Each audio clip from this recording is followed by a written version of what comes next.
It's toxic as fuck. I'm not even gonna hold you, okay?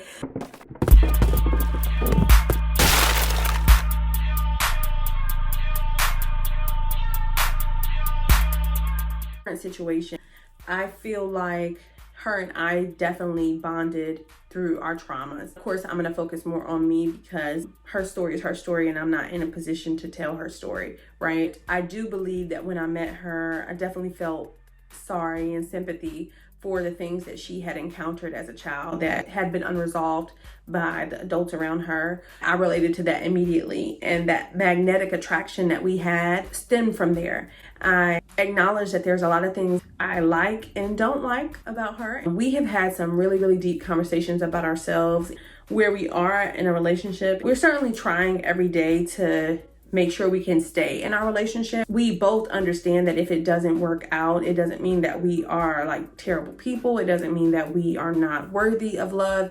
It just means that we are not fit for each other. Something that made me really, really dig deep in these feelings is there was a conversation last year, a live that her and I were on, and I think it was brought up something about dresses or something like that, and I made an ignorant statement about how I didn't think that she looked nice in dresses, and it was very mean. It was inappropriate. It wasn't said properly. Essentially, it boiled down to me understanding what it is I like and what I'm into. You should never try to change anybody, not your friends, not your romantic partners. Of course, you can tell them like what you're attracted to, but you should never try to aim to change anybody. And I don't think that was my intention at the time, but I was kind of inflicting my opinion heavily on her. It came off that. There was a lot of different comments and commentary that has come, oh, maybe she's jealous of you. Maybe she don't want you to look as good in a dress as her. But in reality, it is really truly about what I'm attracted to. I prefer women and men who are a little more masculine. That is why it's so important to know yourself, because then when you are dating or when you are courting, you know what you're into. You're not getting in a situation and then trying to change someone. It was something that was really unhealthy, and I was able to acknowledge that recently because of the work that I've been doing with my therapist. But it's just things like that. When you think about a lifestyle with somebody, you have to understand values and you have to understand love language. My love languages are acts of service and gifts. And it doesn't always have to be like expensive gifts, but just someone considering me. And I saw something recently that said something like, what you didn't receive in your childhood determines your love language, or something like that. And it's funny because I didn't receive gifts hardly ever. And acts of service is definitely something that I always had to do everything by myself. So it kind of makes sense. I didn't really have like physical touch or anything like that either. Like I didn't have a lot of, the physical touch I had was inappropriate. So I really wasn't big on that. Even now, it's something I'm becoming more comfortable with. And I feel like hers is physical touch and quality time. Like she likes those two things, and those are total opposite of me. While quality time is nice, I don't necessarily like, it's not at the top of my value list. And so it's not to say that people can't make their relationships work when they speak different love languages, right? But it's important for you to know your partner. Say I come in and the house is smelling good, cleaned up, which is something that we really struggle with, okay? But she's really trying, so I have to give her that consciously, because now she's spoken my love language. I will go over and hug her or embrace her and want to spend time with her. Now, if I come in and it's smelling icky, I'm going to start cleaning and I'm going to be mad as hell.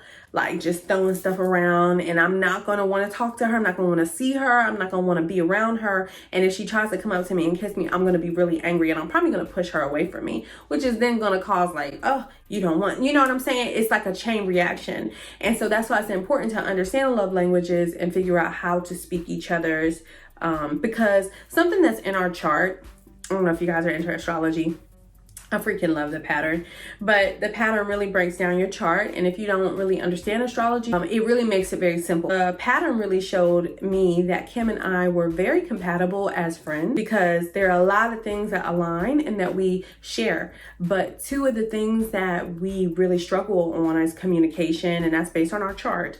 And loving each other the way that we need to be loved. And those things are going to be critical to be able to make a romantic relationship work. It's awesome that we have that tool and that resource though, because we can talk about it and we can try to figure out ways to, again, navigate and maneuver. That's what it's really about. Always that 80-20. So I feel like the chart gives me 80 of her, and that 20% is like we have a little cheat code. The 80-20 rule.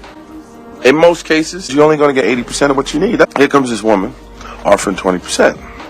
Now 20% looks real good when you ain't getting it.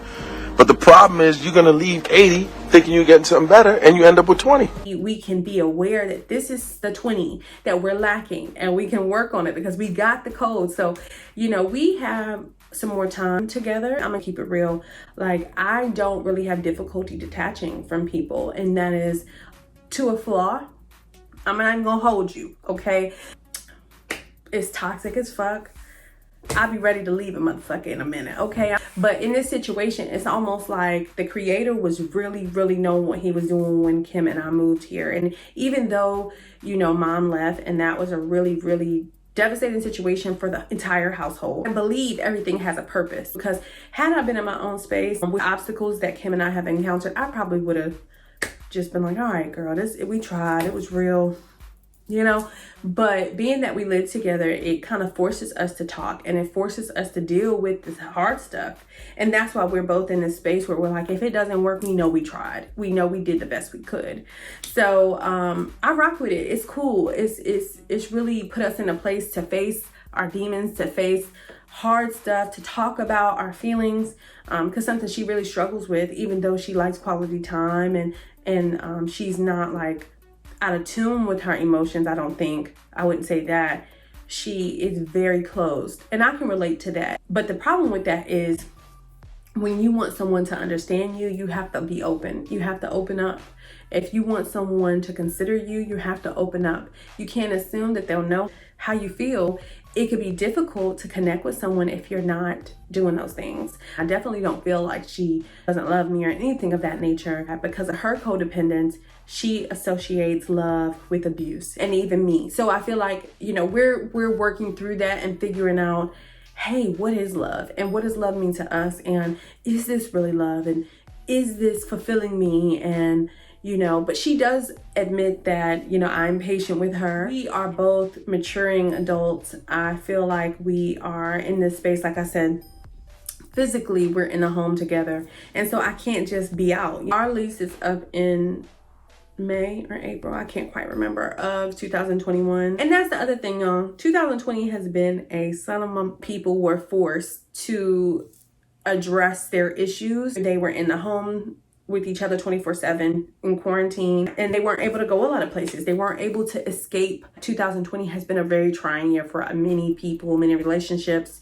I try to consider that too. I can't knock nobody when they trying. When you trying, if the effort is put forth, you already have me. But I was just telling Nova the other day that I've changed so much, because I used to be the kind of person that was like, oh, I don't give a F. Like, I used to be so hard, y'all. Like, I know it's hard for y'all to believe that, but I used to be so hard and so cold.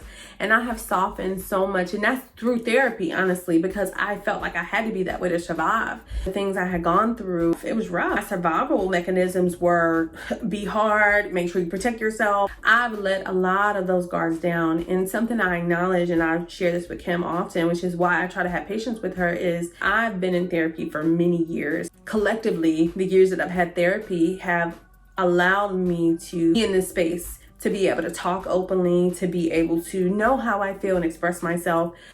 On the next episode of the Shameless series, forgiveness. Forgiveness is a big thing with the both of us moving forward and truly forgiving. And I think people use that word and they kind of throw it around.